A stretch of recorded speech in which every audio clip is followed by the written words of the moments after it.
Dubai अबुधाबीला जाऊन malls दाखवतो, आपण आनंदाने बघतो. एक क्रिएटिव्हिटी म्हणून व्हॅटिकनला जातो, तिथे आपण चर्चेस दाखवतो. सगळं जग चर्चेसनी भरलेलं आहे. मग आपली मंदिरं का नकोत? इजिप्त समजा इजिप्शियन संस्कृती आहे त्याच्यासाठी ओळखला जातो. आईसलँड समजा निसर्ग आणि सायलेन्स ह्यासाठी ओळखला जातो. भारताचं काय आहे? देवाचं दर्शन घ्यायचंय, ते शांततेत शिस्तीत आपण का नाही करू शकत? हा माझ्या मनाला पडलेला आणि त्याचं उत्तर मिळत नसलेला प्रश्न आहे. पर्यटन ही फक्त श्रीमंतांची मक्तेदारी नाही, तर ते आम्ही सर्वजण करू शकतो. नेटफ्लिक्सचा रीड हेस्टिंग्स म्हणतोय की त्याला विचारलं की तुझं कॉम्पिटिशन कोण तुझी? तो म्हणतो झोप. माणसं झोपली की माझा बिझनेस बंद होतो. मला माणसांना जागं ठेवायचंय. सो या सगळ्या कंपन्या ह्या तुम्ही त्या जागी कसे खिळवून ठेवता येईल हे करणार आहेत. मग तुम्हाला बाहेर पडायची गरज लागणारच आहे. जिथे जिथे डायरेक्ट फ्लाईट येतं तिथे तिथे माणसं जात आहेत हल्ली. म्हणजे हा देश बघण्यासारखा आहे का? ह्या देशात पूर्वी कोणी जाऊन आलंय का? काही घेणं देणं नाहीये. थिंक बँकच्या प्रेक्षकांसाठी 2026 मध्ये कुठं जायला रेकमेंड कराल? एक भारतात आणि एक भारताबाहेर.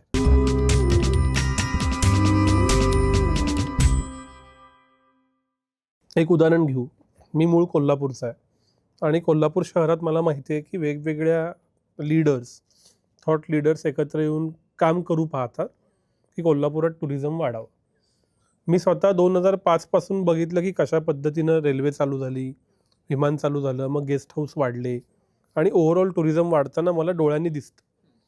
हे शहर समजा केस स्टडी घेतलं आणि इथलं टुरिझम वाढवायचं असेल तर काय सोयीसुविधा करायला लागतात, काय सवयी बदलायला लागतात आणि लोकल लेवलला काय केलं ना येणारा माणूस राहील, राहिलेला माणूस खर्च करेल आणि मग पुढे जाईल. आता तुम्ही अगदी खूप छान सांगितलं.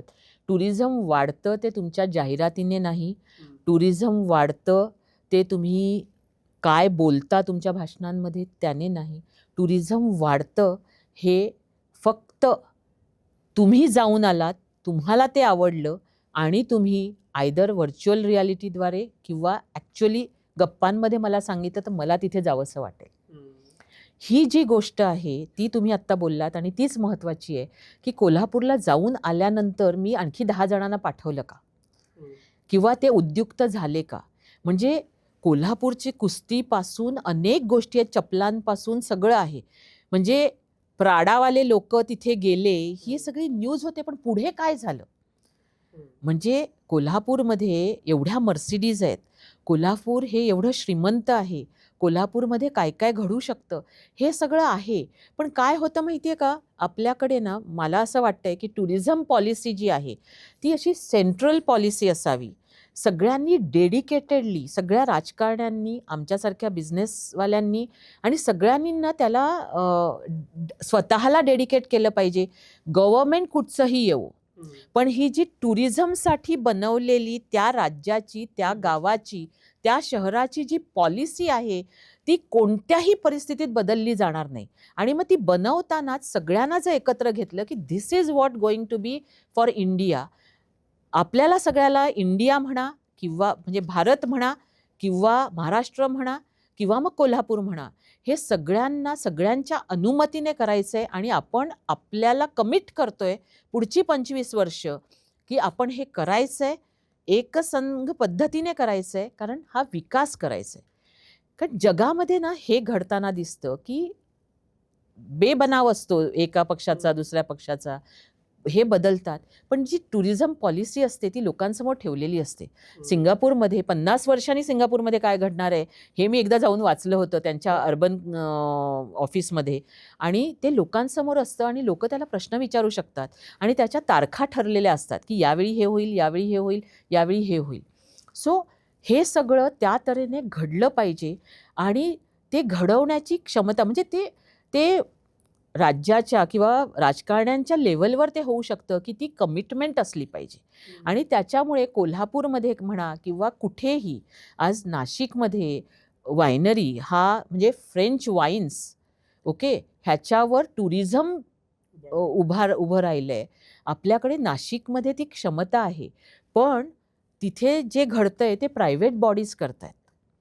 पण त्या प्रायव्हेटना जर आपण त्यांना लिफ्ट केलं आणि त्यांना जगाच्या नकाशावर येण्यासाठी आणि त्याद्वारे महाराष्ट्राला वर येण्यासाठी आपण त्यांच्या त्यांना पायघड्या घातल्या पाहिजेत. ही जी गोष्ट आहे ना, ही घडली पाहिजे. सो मी असं बऱ्याच ठिकाणी पाहिलं, की अशा कमिटीज होतात, मग तो एक मोठा तेवढ्यापुरता एक तो हे होतो आणि त्याच्यानंतर ते परत शमतं, ते परत त्याच ह्याला जातं आणि परत म्हणजे मी बघते, की 25 वर्ष मागे जाऊया आणि 25 वर्षापूर्वीचं कोल्हापूर आणि आजचं कोल्हापूर ह्याच्यामध्ये काय बदल झाले. जे चांगले बदल झाले असतील त्यांना पुढे घेऊन जाऊया आणि नाही झाले तिथे आपल्या स्वतःचं परीक्षण करूया, की हे बाबा काय नाही झालं. म्हणजे आपण कोणताही प्रोजेक्ट करताना बघतो मागच्या अडचणी काय होत्या बाबा. त्या मागच्या अडचणी आत्ता येणार नाहीत ह्याची खात्री करून घेऊया आणि मग पुढे जाऊया. आणि मग आधी पहिल्यांदा कोल्हापूरमध्ये महाराष्ट्रातले सगळे लोक येण्यासाठी आपण काय करतोय, आपल्या भारतातल्या राज्यांमधून लोक येण्यासाठी आपण काय करतोय आणि आपले जे NRI सगळे जगामध्ये आहेत त्यांनी येण्यासाठी काय करतोय आणि मग फॉरिनर्स NRI सोडून जे फॉरिनर्स आहेत म्हणजे 4 मार्केट्स आपल्याला अशीच दिसत आहेत. पण जर आपण बघितलं तर पेपरावर ह्या ज्या योजना असतील मला खरंच कल्पना नाहीये, मग त्या कोल्हापूर वासियांनी ते केल्या कोणाच्याही असतील असतील. हां. किंवा कोणाच्याही असतील ते मला कल्पना नाही आहे त्याची केल्या आहेत का, पण हे करणं आता खूप गरजेचं आहे. आणि मग तुम्ही कोल्हापूरवासियांना म्हणजे त्यांच्या मनात जेव्हा कोल्हापूर मला महाराष्ट्रीयन्सना दाखवायचं आहे, मला भारताला दाखवायचं आहे, मला NRIजना दाखवायचं आहे, मला जगाला दाखवायचं आहे, हा प्राईड जेव्हा निर्माण होईल, ज्यावेळी ती टॉयलेट त्या ठिकाणी स्वच्छ असणं हे माझं स्वतःचं प्रेमाचं काम असेल आणि म्हणजे मी स्वतः जाऊन करायला पाहिजे असं नाही, पण ज्यांचं ते काम आहे ते करतायत की नाही हे जेव्हा असेल, म्हणजे क्राऊड खूप आहे पण तिथे टॉयलेट्सच नाही आहेत किंवा टॉयलेट्स कधीतरी एकेकाळी बांधल्या गेलेल्या आहेत, क्राऊड वाढला आहे, त्याच्यासाठी टॉयलेट्स वाढवणं. कारण पहिली गोष्ट टॉयलेट्स आहे. कितीही आपण तो विषय जरी हे धरला तरी तो टॉयलेट्सचा विषय हा अगदी प्रथमच स्थळी विचारात बरोबर. घेतला पाहिजे. जेव्हा मंदिर बांधलं असेल तेव्हा टॉयलेट्स किती होत्या, आज तेव्हा गर्दी काय होती, आज गर्दी काय आहे. कारण स्पिरिच्युअल टुरिझम हे भारताचं मोठं म्हणजे काय म्हणतो ना आपण त्याला बंदा रुपया आपण जसं म्हणतो तसं एक हे आहे, की त्याच्याद्वारे आपण कारण जग इतकं आता ऑटोमेटेड होतंय, ते एका खुर्चीत बसलेलं आहे. अशा वेळी त्यांना स्पिरिच्युअल एकलेपणा वाढणार आहे जगात. एक म्हणजे आपण म्हणतो ना अलोन आणि लोनली ह्या कम्युनिटीज निर्माण होणार आहेत आणि तेव्हा स्पिरिच्युअलिझम, रिलिजियस टुरिझम हे सतत वाढणार आहे. आपण ते आता कुंभमेळ्यामध्ये पाहिलं, आज अयोध्येच्या वेळी आपण बघितलं. तर ह्या सगळ्याला पुरं पडण्यासाठी आपल्याला पहिल्यांदा त्या बेसिक सुविधा पूर्वी केलेल्या आणि आजच्या गरजेप्रमाणे काय आहेत हे बघणं खूप गरजेचं आहे. आणि मला असं वाटतंय की आपल्या प्रत्येकाच्या मनात तो जो एक प्राईड आहे, जो एक अभिमान आहे, तो जाज्वल्य अभिमान सतत जर जागृत राहिला तर आपण खूप काही करू शकू. आणि त्याच्यामुळे मला वाटतं की टुरिझम हे जे आहे ते फक्त गव्हर्नमेंटचं काम नाही आहे, फक्त राज्याच्या गव्हर्नमेंटचं काम नाही आहे, ते टुरिस्ट म्हणून येणाऱ्यांचं काम नाही आहे किंवा आमच्यासारख्यांचं काम नाही, तर ती PPP म्हणजे जे म्हटलं जातं की पब्लिक प्रायव्हेट पार्टनरशिपनेच ते पुढे जाणार आहे आणि ते तसंच गेलं पाहिजे. पण मला असं वाटतंय की मी आत्ता जे हे वाक्य बोलले ते मी 15 वर्षांपूर्वी सुद्धा बोलले होते. मग आता खरंच जागा होण्याची वेळ आली आहे की आपण काय करतोय. आणि मी तर म्हणेन PPP मध्ये आमच्यासारख्या मार्केटिंग संस्थांना पण घ्या की जे आता त्यांच्या बिझनेसद्वारे जगाशी संपर्कात राहण्याचा प्रयत्न करतायत, त्यांच्याद्वारे सुद्धा हे कसं करता येईल. सो ही सगळी गोष्ट आहे, एज्युकेशन आहे, सगळ्या गोष्टी ह्या घडत आहेत. खूप टुरिझम वाढणार आहे आणि आपल्याला खूप पोटेन्शियल आहे. आणि त्याच्यामुळे म्हणजे AI येवो किंवा आणखी काय येवो, काळजी करायचं कारणच नाही आपल्याला. आपल्या भारताला जर if we really play the proper cards, right cards, तर मला वाटतं पुढचं येणारं विश्व हे आपलं आहे. ॲक्च्युली फॅक्ट्स अशा आहेत की भारतात फिरण्याची संख्या प्रचंड आहे. म्हणजे आपण ॲक्च्युली आत्मनिर्भर आहोत. खूप आपण स्ट्रॉंग आहोत त्याच्यात. म्हणजे आज आपली लोकसंख्या आहे 140 कोटी. पण आपल्या भारतात टुरिझम व्हिजिट्स किती झाल्या? व्हिजिट्स म्हणते हां मी, म्हणजे जो डेटा आपल्याला अनेक ठिकाणी ज्या बुकिंग विंडोज आहेत टुरिझमच्या बाबतीतल्या, 200 कोटी टुरिझम व्हिजिट्स गेल्या 24 सालचा हा नंबर आहे. आता 200 जर टुरिझम व्हिजिट्स असतील आणि एक व्हिजिट संख्याशास्त्रानुसार, स्टॅटिस्टिक्सनुसार आपल्याला सांगते की 2,500 ते 5,000 एवढे पैसे प्रत्येक भारतीय हा खर्च करतोय. आता आपणच आपल्या भारतासाठी किती एम्प्लॉयमेंट जनरेट करतोय, किती इकॉनॉमी बूस्ट देतो इकॉनॉमीला, कारण एक पर्यटक अनेकांना काम देतो. गाईड्स असतील, हॉटेलवाले असतील, रेस्टॉरंटवाले असतील, सगळे असतील. तर हे जर होत असेल तर मग आपलं टुरिझम म्हणजे आपण एका ठिकाणी आत्मनिर्भर आहोत आणि दुसऱ्या ठिकाणी फॉरेनर्स आणण्यासाठी आपण प्रयत्न करतोय. तर म्हणजे जॉब्स जाणार हा प्रश्न येणारच नाही. जॉब्स कमी पडतायत असं आपण काहीतरी निर्माण करू शकतो. तुम्ही गेल्या पूर्ण मुलाखतीत एक शब्द वापरताय, मॅन मेड डेस्टिनेशन्स. मला असा विचार केल्यावर दिसतं की अमेरिका मॅनमेड आहे, सिंगापूर मॅनमेड आहे, ऑस्ट्रेलिया आहे, दुबई आहे. त्या अर्थानं भारतात मात्र इतिहास आणि निसर्ग सौंदर्य असंच टुरिझम आहे का? कारण गांधीनगर म्हणजे स्टॅच्यू ऑफ युनिटी आणि चंदीगडचा अपवाद वगळला तर 1900 म्हणजे 20व्या शतकात बनवलेलं काय डेव्हलप झालंय असे टुरिस्ट किंवा असे टुरिस्ट स्पॉट किंवा अशा टूर्स मला दिसत नाहीत. हे मला माहित नाही का असं नाहीये, काय परिस्थिती आहे? सी ॲक्च्युली मी म्हटलं तसं पूर्वी तशी स्थिती होती, पण आत्ता बरीचशी चालना त्याला मिळाली दिसते. मागच्या आठवड्यात ते 2 आठवड्यापूर्वी आम्ही अयोध्येला जाऊन आलो. खूप दिवसांपासून अयोध्येला जाणं होतं, मी गेलेच नव्हते कधी आणि आम्ही तिथे गेलो. आपण सगळेच जण आता बिझनेसवाले खूप देव देव देव देव करत नाहीत. पण अयोध्येकडे माझा बघण्याचा दृष्टिकोनच वेगळा होता. अशी मंदिरं निर्माण झाली पाहिजेत भारतात.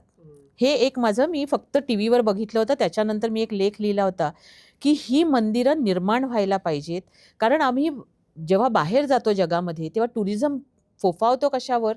चर्चेस आहेत, मॉस्क आहेत. म्हणजे आम्ही दुबई, अबुधाबीला जाऊन मॉस्क दाखवतो. आपण आनंदाने बघतो एक क्रिएटिव्हिटी म्हणून. ओके. किंवा आपण ह्याला जातो, व्हॅटिकनला जातो. तिथे आपण चर्चेस दाखवतो. सगळं जग चर्चेसनी भरलेलं आहे. मग आपली मंदिरं का नकोत? हा माझा हे आहे. एका बाईंचं पत्र आलं, की हा विचार आम्ही केलाच नव्हता. आम्ही ॲक्च्युली असा विचार करत होतो, ह्या मंदिरांची काय गरज आहे?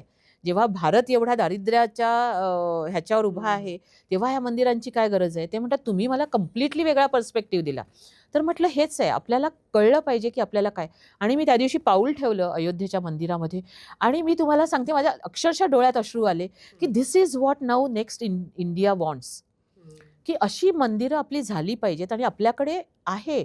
जर चर्चेस आहेत जगामध्ये, मंदिरं का नकोत? आणि म्हणजे आपला जो 5,000 वर्षांपूर्वीचा वारसा आहे, हा वारसा आपण नाही जोपासायचा, कोणी जोपासायचा आहे? सो त्याच्यासाठी मग कुंभमेळा आहे, हे आहे. सी त्याचं मार्केटिंग किंवा त्याचं ओव्हर मार्केटिंग हा एक वेगळा भाग आहे. ती बाजू आपण वेगळी ठेवू.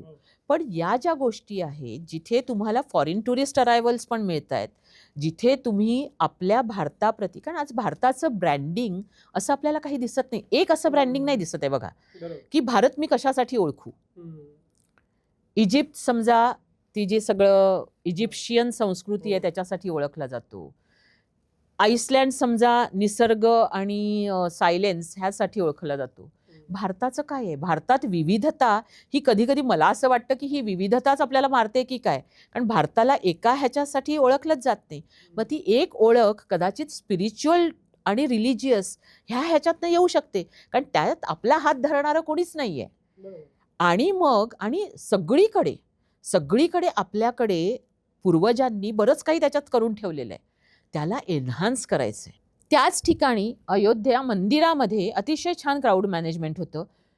फोटो नाही, मोबाईल नाही, अतिशय छान. मी म्हटलं ह्याच्यासाठी धन्यवाद द्यायला हवेत. कुठच्याही मंदिरामध्ये फोटो अलाउड करू नका. रांगा हे कंपल्सरी करा. कारण तिथे आणि फुलं, अभिषेक काही नाही. जायचं, नमस्कार करायचा, बाहेर यायचं. का नाही हे? म्हणजे त्याच्यामुळे ती मंदिरं स्वच्छ राहतील, एक शिस्त येईल आणि खरोखर तिथे जी त्या क्षणी जी शांती मिळते, लागते आपल्याला, ती तिथे त्या मूर्तीकडे बघून आपल्याला मिळवता येईल. सो ते मला अयोध्येमध्ये जाणवलं. पण तिथेच आम्ही मला वाटतं हनुमानाच्या आता मला आठवत पण नाहीये, हनुमानगढीला गेलो. आणि तिथे जो काही म्हणजे जे इथून आम्ही निघालो आणि तिथे जी काही गर्दी मला तो कुठच्या त्या सिनेमामधला अमिताभ आठवला जो ह्याच्यावर बसला होता, की मैं मंदिर में नहीं आऊंगा. तर म्हटलं हे काय आहे, आपण रांगेत व्यवस्थित जाऊ शकतो ना, पण हे काय, म्हणजे तो विरोधाभास, हे जे गर्दी आहे, मग ती आपल्या सिद्धिविनायकमधली असेल, तिरुपती बालाजीची असेल किंवा नाथद्वाराची असेल, इथे आपल्याला काहीतरी करायला हवं.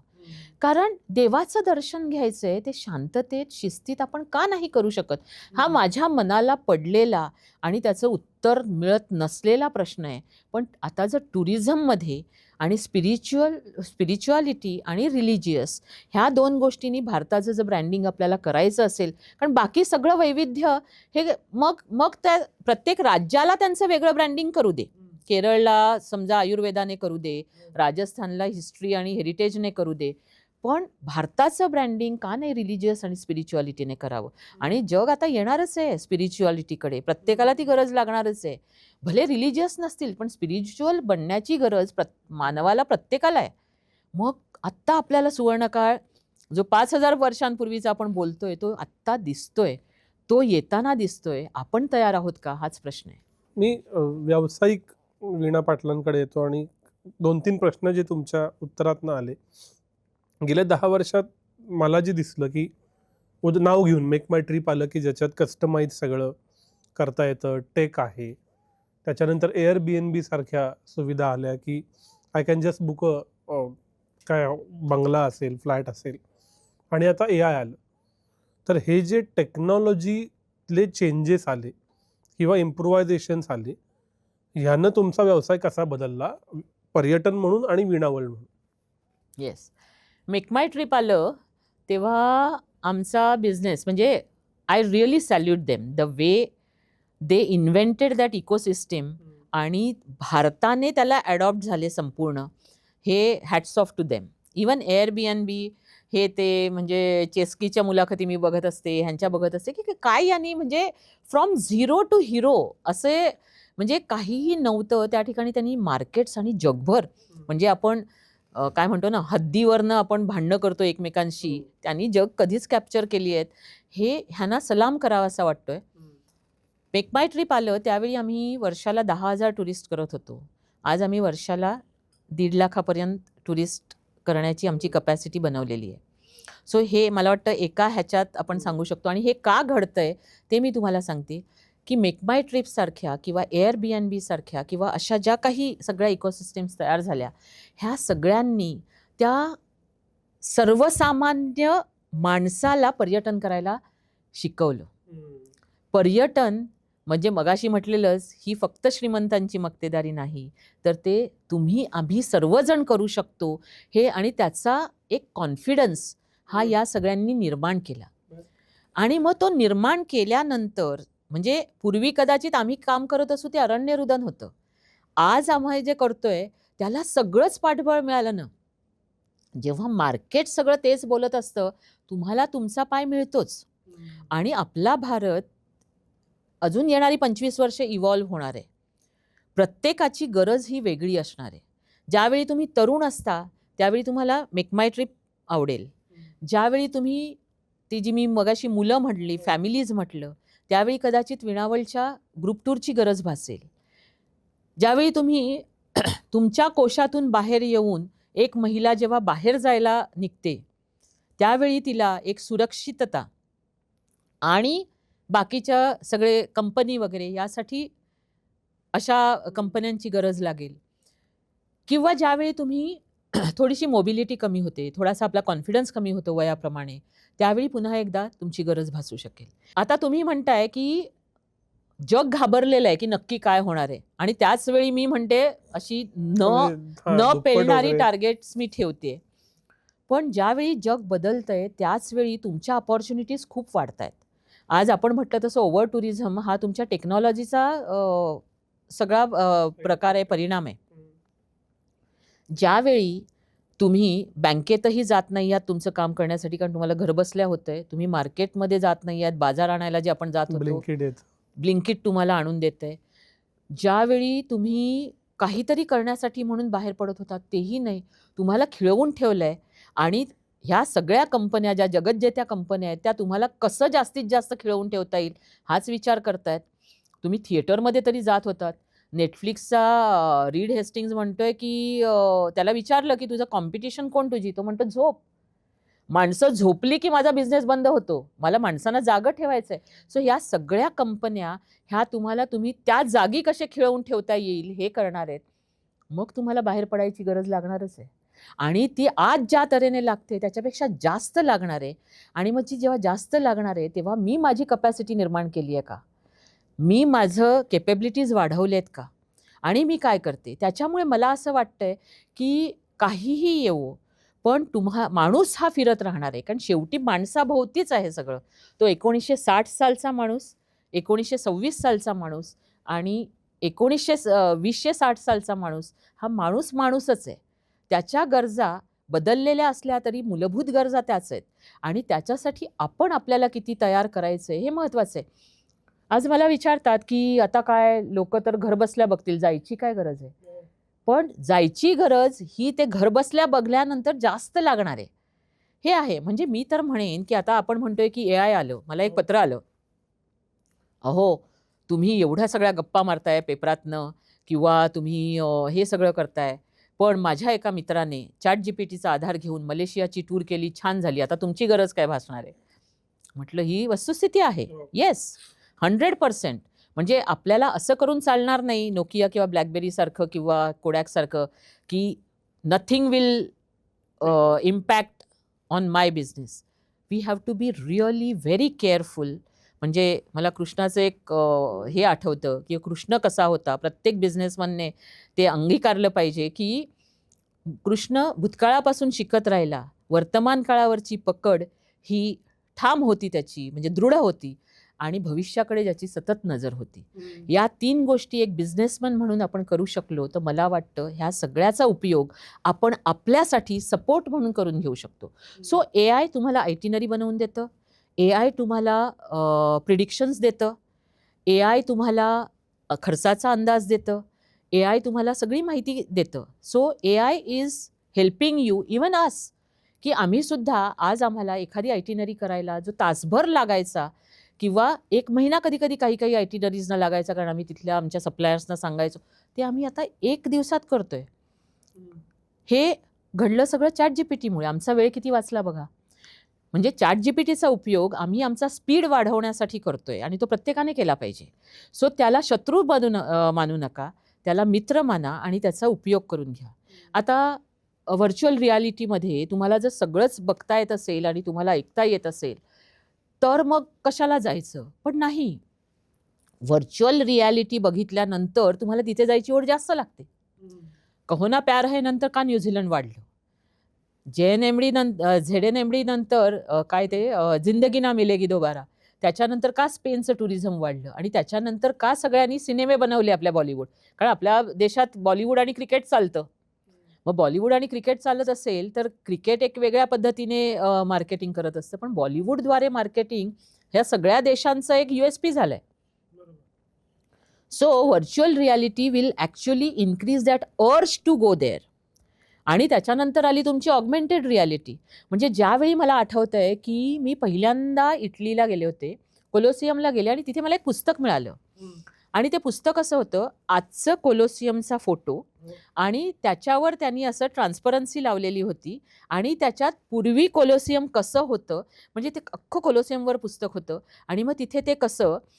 तर ॲक्च्युली मला ते पुस्तक आणि आजची ऑगमेंटेड रियालिटी, कारण त्याच्यात तेच दाखवत आहेत तुम्हाला की हे आत्ता दिसतंय तुम्हाला, पण ते पूर्वी कसं होतं आणि तिथे काय घडत होतं हे तुम्हाला दिसतंय.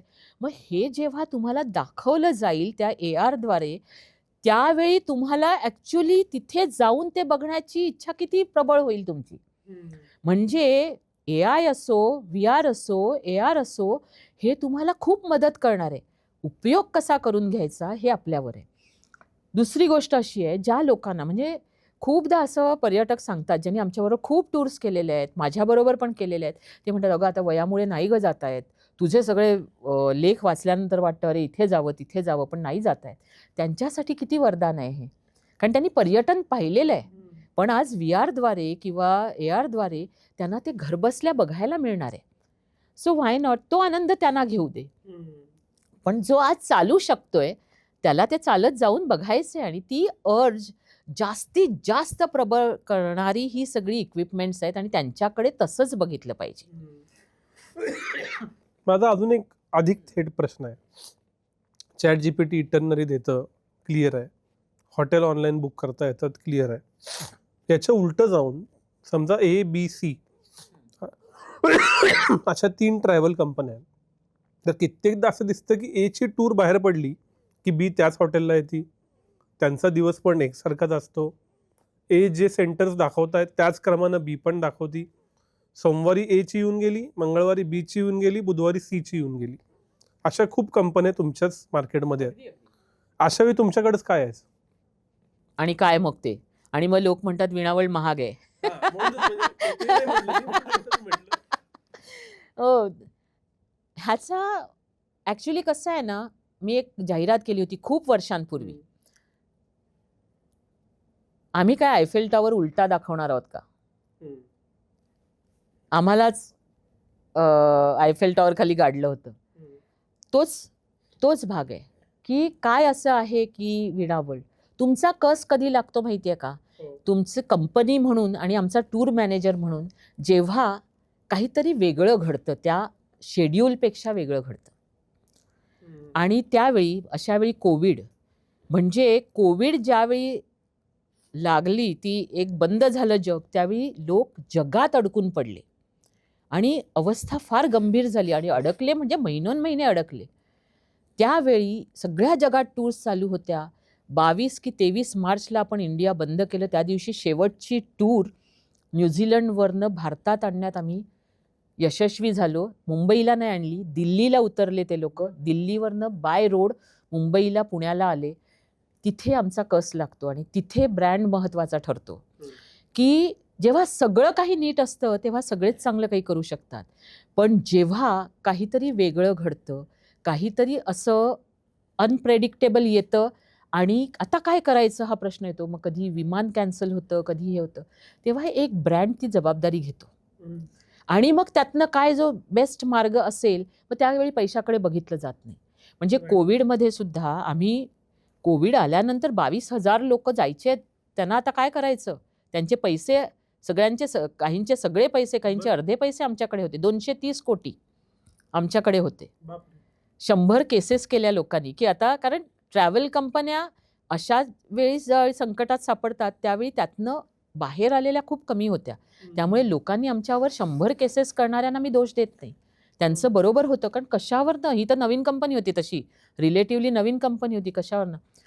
हे होऊ नये म्हणून आम्ही टाइम्स ऑफ इंडियापासून सगळ्या पेपरांमध्ये एक क्वार्टर पेज जाहिरात दिली की ज्यावेळी जग सुरू होईल त्यावेळी आपण पुन्हा तुम्हाला याच पैशात टूर घडवून आणू. आम्ही ते केलं. ज्यावेळी जग सुरू झालं त्यावेळी प्राइसेस डबल झाल्या होत्या. एअरफेअर्स 25% 50% वाढली होती. सगळीकडे महागाई वाढली होती. अमेरिकेसारख्या, युरोपसारख्या टूरवर 25,000 ते 50,000 एक्स्ट्रा देऊन आम्ही त्या टूर कमिटमेंटप्रमाणे घडवून आणल्या. आत्तापर्यंत 100 मधली फक्त 1 की 2 केसेस आमच्यावर आहेत.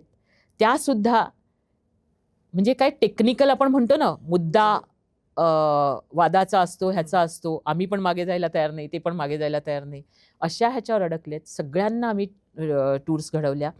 फक्त काही लोक अजून जाणार आहेत, ते त्यांना जायला जमत नाही म्हणून राहिलेले आहेत.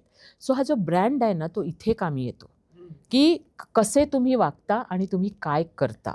आणि ब्रँडला तिथे वेडंवाकडं वागलेलं चालत नाही. कारण आम्ही काम करतोय हे पुढच्या 100 वर्षांसाठी किंवा काही वर्षांसाठी. ज्यावेळी मी सुरुवात केली, मग ती विणावळची असेल किंवा आधीची असेल, त्यावेळी माझं एकच होतं की मी एक ग्राफ पाहिला आपल्या भारतातल्या पर्यटन कंपन्यांचा. तो त्या फाउंडरबरोबर सुरू होतो आणि फाउंडरबरोबर संपतो, असंच बऱ्याचदा निर्माण झालं आहे. मी म्हटलं बाकीच्या कंपन्या 100 वर्ष असतात, 200 वर्ष असतात, बाहेरच्या पर्यटन कंपन्यासुद्धा अशा काही शतकांमध्ये असतात. आपण का नाही आहोत अजून त्याच्यात? आपण का इथे? आणि तीच एक हे आहे की मी येईन जाईन, माझ्या पुढची पिढी येऊन जाईल, पण ब्रँड राहायला पाहिजे. आणि तो जर ब्रँड राहायचा असेल तर तुम्हाला खूप बंधनं स्वतःवर घालून घ्यावी लागतात. कोविडच्या वेळेला मुलाखत करायचो, त्यानंतर इतक्या वर्षानं पहिल्यांदाच कुठल्या तरी मुलाखतीत कोविड शब्द एवढ्यांदा ऐकला. 5 वर्ष झाली कोविडला. कोविडनं इंडस्ट्रीला तुम्हाला आणि तुमच्या ब्रँडला नक्की काय काय शिकवलं? भरपूर. पहिलं म्हणजे काहीही होऊ शकतं. ओके, ते तर आपल्याला सगळ्यांनाच म्हणजे मानव जातीलाच त्यांनी शिकवलं. सो कोविड आल्यानंतर आम्हाला असं वाटलं की आपल्याकडे रिझर्व्ज असणं फार गरजेचं आहे. कारण आजपर्यंत आम्ही सगळं म्हणजे आमच्याकडे एथिकल, लीगल आणि मॉरल अशा 3 व्हॅल्यूज आम्ही जपतो. हे आम्ही टाटांकडनं त्यांच्या ह्याच्यातनं आलं. आणि ते सुद्धा असं होतं की प्रत्येक वेळी ज्यावेळी आपण कन्फ्युजनमध्ये जातो त्यावेळी प्रश्न विचारायचा, are you ethically right? Ethically म्हणजे आपण स्वतःसाठी निर्माण केलेले आपले नियम. म्हणजे जसं ते फेरारी की सवारीमध्ये तो एक सीन आहे, त्यावेळी तो शर्मन कार तो सिग्नल तोडतो आणि तो पोलीस सांगतो, अरे जा रे, मी नाही तुला पाहिलं. पण तो म्हणतो, मी मला पाहिलं ना. सो दॅट इज एथिक, स्वतःचं एथिक. So ethically are you right? Legally कोणत्याच गोष्टी जरी आपल्याला पटल्या नाहीत कधी कधी, तरी आपण लिगली आहोत, आपण लिगली बाउंड आहोत. आपल्या देशाचे नियम आपल्याला पाळले पाहिजेत म्हणून लिगली. आणि लिगली, एथिकली आणि मॉरल हे स्वतःचं, एथिकल हे आपल्या संस्थेचे नियम. मी थोडंसं उलटं सांगितलं, हे संस्थेचे नियम. सो मॉरल हे स्वतःचं, संस्थेचं आणि देशाचे हे नियम पाळूनच आम्ही करत असतो. आणि त्याच्यात कुठेही काट लागली नाही पाहिजे, त्याच्यामुळे अगदी पेनिट्रेट केलं आहे ते. आणि कुठे चूक झाली की मग त्याच्यावर उहापोह करायचा. सो लिगली, एथिकली, मॉरली सगळं पाळत असल्यामुळे असं झालं की एका क्षणी, आधी कोविडमध्ये जेव्हा झालं तेव्हा मी असं म्हटलं की ओके, आपण सगळे मिळून निदान आपल्या घरची चूल तरी चालू राहिली पाहिजे, एवढं काहीतरी आपण सगळे मिळून करूया. ते जेव्हा जास्त झालं तेव्हा आम्हाला कळलं, नवीन कंपनी होती, हे होतं, पैसे नाहीत, जे आहेत ते लोकांचे पैसे आहेत, ते त्यांना घडवायचे आहेत, आपण काहीच करू शकत नाही त्याचं.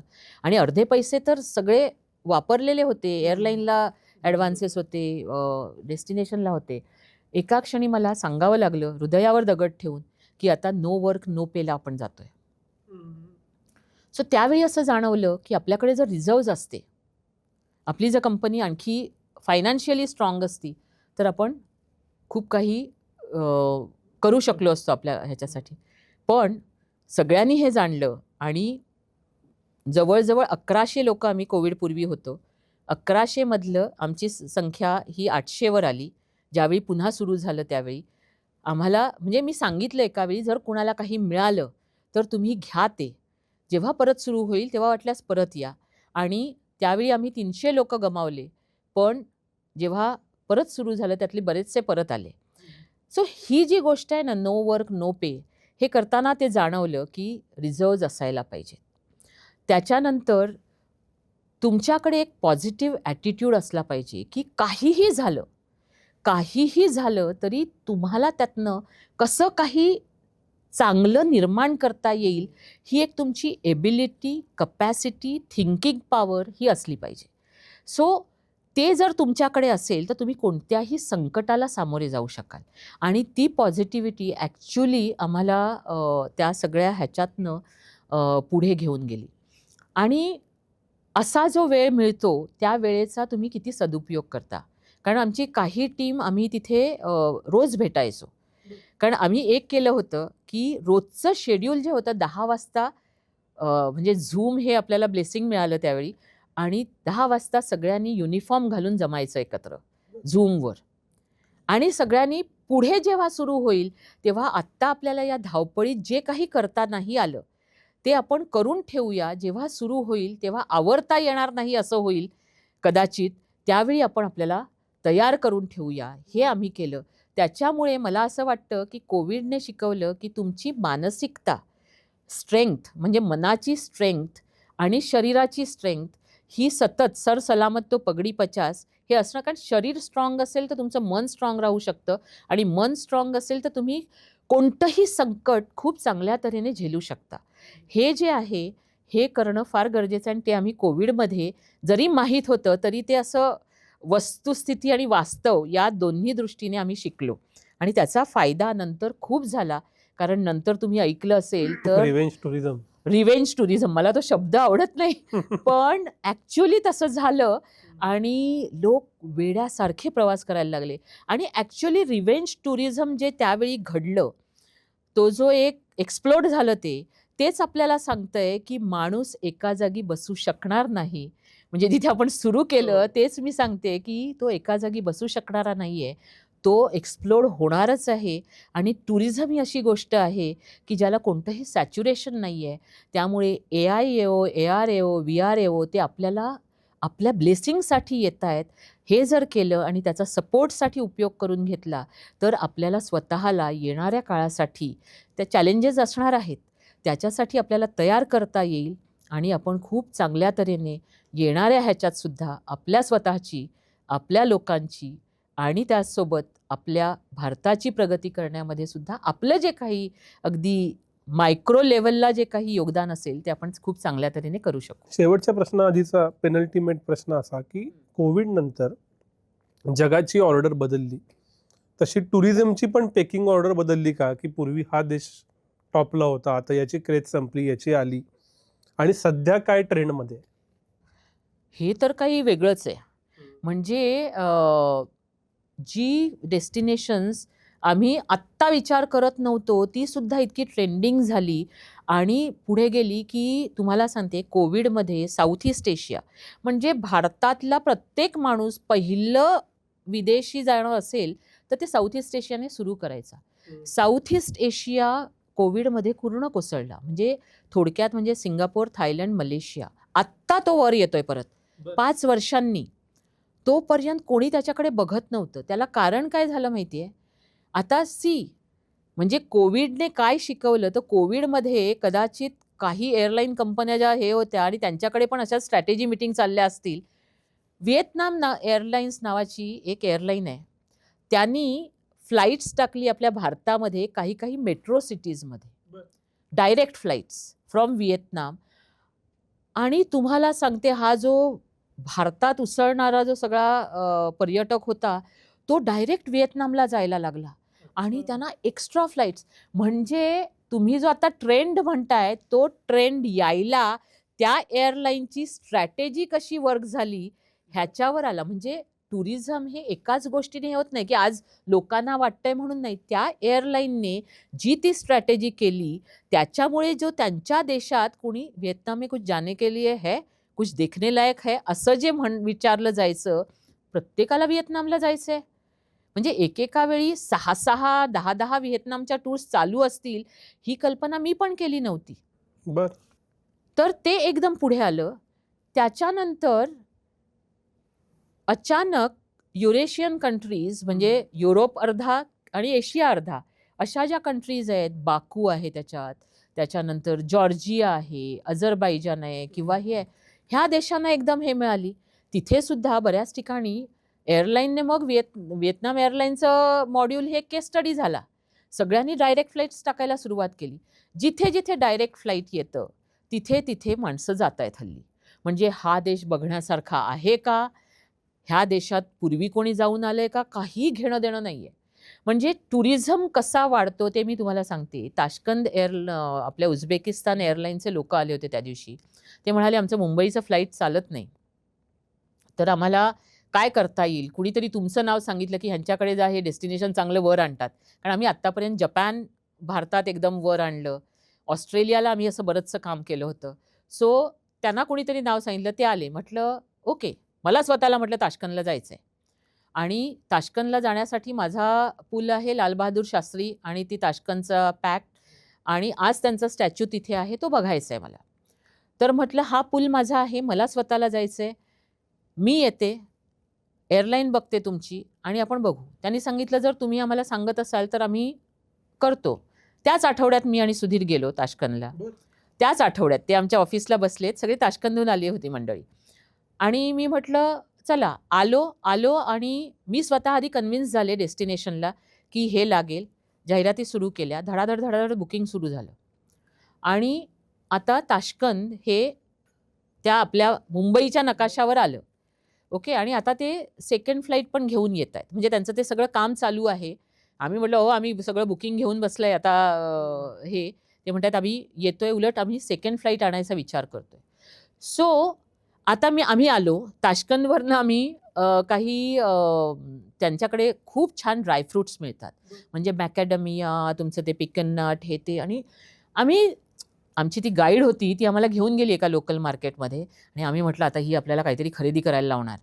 तिने ते खरेदी करायला लावलं. आम्ही असंच काय नको होतं, पण तरी आम्ही घेतलं कारण आमची बिझनेस ट्रिप होती.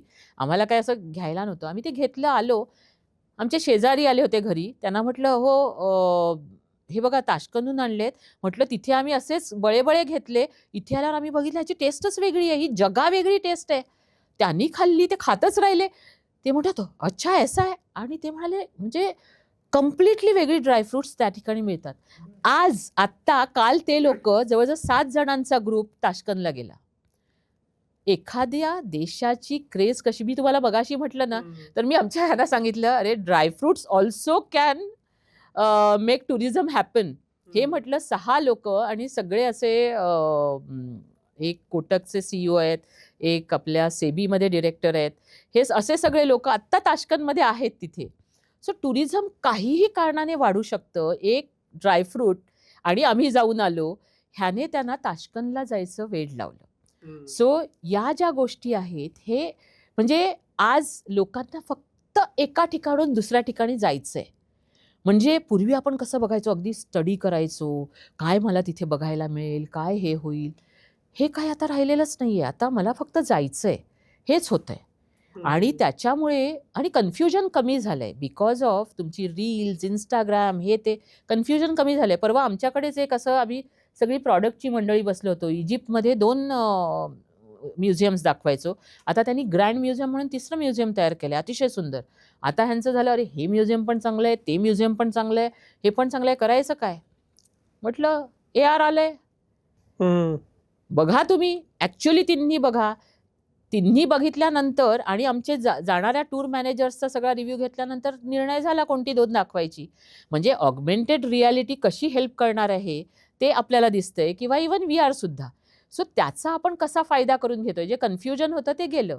तसंच लोकांचं जे कन्फ्युजन होतं कुठे जायचं किंवा आपण मगाशी एवढी चर्चा केली की माउंटन्स पाहिजेत, बीचेस पाहिजेत. तुम्हाला आता बसल्या जागी कळतंय की मला काय दिसणार आहे तिथे.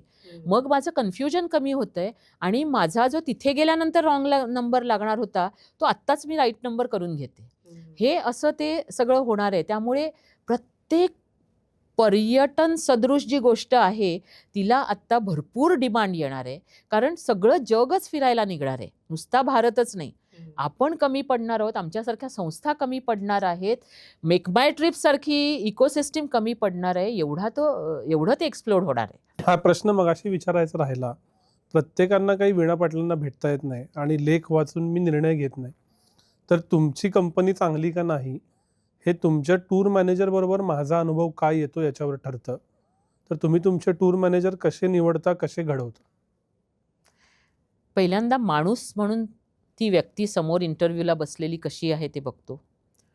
दुसरी गोष्ट, जसं मी मगाशी म्हटलं की तुम्हाला माणसांशी बोलायला आवडत असेल तर तुम्ही ग्रुप टूरमध्ये या. तसंच एखादा माणूस घेणा प्राणी मनुष्य टूर मॅनेजर नाही बनू शकत. कारण तुम्ही सेवा क्षेत्रात येताय. पहिल्यांदा तुम्हाला बघायला पाहिजे, म्हणजे इथे ॲप्लाय करायच्या आधी की तुम्ही सेवा या ह्याला म्हणजे तुम्ही वाकू शकताय का? तुम्हाला जर वागता येत नसेल तर मग तुम्ही टूर मॅनेजर नाही बनू शकत. हे त्याने स्वतः जोखायचं आहे. मग आल्यानंतर आमच्याकडे टूर मॅनेजर प्रॉमिस किंवा टूर मॅनेजरचे डूज अँड डोंट्स हे खूप आहेत आणि ते असे जरा कधी-कधी आम्हालाही जाणवतं की अरे ते लोकं एवढे मेहनत करतात, पण तरीसुद्धा आपण एवढं त्यांना हे करतो. पण ते करायला लागतं. कारण आपण आपल्याला स्वतःला कमिट केलेलं आहे या सेवा क्षेत्राशी आणि पर्यटक आपल्याबरोबर का येतायत? त्यांना जो आनंद मिळवून द्यायचा आहे, त्यांच्या कष्टाने कमावलेल्या पैशांचा, तो जर मी त्यांना त्या टूरवर देऊ शकलो नाही, अपेक्षित आनंद किंवा शकले नाही, तर मग मी सेवा क्षेत्रात काम करू शकत नाही. आणि ते माझ्यासाठी बंधन आहे आणि त्यांच्यासाठीही बंधन आहे. आणि मग त्याचं रिगरस ट्रेनिंग आम्ही देतो. म्हणजे दर आठवड्याला, दर बुधवारी दुपारी 12 ते 2 ऑनलाईन आमची मीटिंग असते. 2 तास आणि कधीकधी ती 2.5 ताससुद्धा चालते. त्याच्यानंतर आमच्या अशा अनेक मीटिंग्स चालतात, कारण everybody should be on same stage. मग माझी चूक काय झाली हे सुद्धा मी कबूल करते, त्यांची चूक काय झाली हे सुद्धा त्यांना समजावून देते. ह्या सगळ्या गोष्टी करत करत, कारण प्रत्येक माणसाला त्या तऱ्हेने सुधारावं लागतं किंवा त्याच्यात जे पोटेन्शियल असतं ते लिफ्ट करावं लागतं. आणि ते लिफ्टिंग जे आहे हे मला करावं लागतं किंवा मॅनेजमेंटला करावं लागतं आणि ते करण्यामध्ये आम्हाला खूप आनंद असतो. कारण जो प्रत्येक माणूस आहे ही वन मॅन इंडस्ट्री आहे. त्याच्यासाठी सुद्धा ती वन मॅन इंडस्ट्री आहे किंवा वन पर्सन इंडस्ट्री मी म्हणेन, कारण तिथे मुलीसुद्धा आहेत आणि देअर इज नो डिस्क्रिमिनेशन. त्याच्यामुळे मुलं मुली कुणीही असलं तरी त्यांना स्वतःचं करिअर त्याच्यावर अवलंबून आहे. कारण आमच्याकडे शिक्षासुद्धा रिगरस पण आहेत. कारण रिवॉर्ड पण नाही, शिक्षा पण नाही, ह्याने आपण कंपनी पुढे नेऊ शकत नाही. आणि कंपनी ज्या पर्यटकांवर उभी आहे त्यांना आनंद देणं, ज्याला आपण कमिट केलं आहे ते आपलं कर्तव्य बनतं आणि मग ते काम करत राहायचं. आणि त्याच्यामुळे ट्रेनिंग सतत ह्या दर आठवड्याच्या मीटिंग्स न दमता न थकता कुठेही बाहेर असले तरी ह्या मीटिंग्स होतात. कधीतरी एखादी सुट्टी आली तर मग ती दुसऱ्या दिवशी होते किंवा आदल्या दिवशी होते, पण अदरवाईज त्या मीटिंग्स होतातच. आणि जेव्हा तुमचा सगळ्यांचा गोल एक होतो, ते गोल सेटिंग जेव्हा आपण नीट करतो त्यावेळी मग ते काम न राहता तो आनंद होऊन जातो. त्याच्यामुळे तो टूर मॅनेजर आनंदात ते काम करत असतो आणि त्याच्यामुळे आम्ही ती चांगल्या तऱ्हेने सर्व्हिस देऊ शकतो. आणि जिथे चुकतो तेव्हा आमचा ईमेल ID हा लोकांच्यामध्ये असतो, तो पेपरामध्ये दिलेला असतो.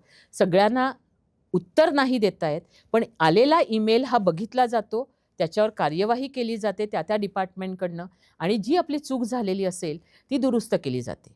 आणि जेव्हा तुम्ही हे 1100-1200 जणांचं कुटुंब सांभाळत असता आणि त्याच्यासोबत सगळे तुमचे सप्लायर्स, असोसिएट्स असतात, जवळजवळ एकावेळी आपण खूप गोष्टींशी डील करत असतो. त्याचबरोबर एअरलाईन्स असतात, विजा असतं, सगळं असतं. त्या सगळ्यांशी संबंध हा पण एक वेगळा भाग असतो. म्हणजे फक्त पर्यटकांशी तू चांगला वाग आणि आपल्या सप्लायरशी चांगला वागू नकोस असं करून नाही चालत. तर तू आमूलाग्र तुझ्यात त्या सगळ्या गोष्टी असल्या पाहिजेत.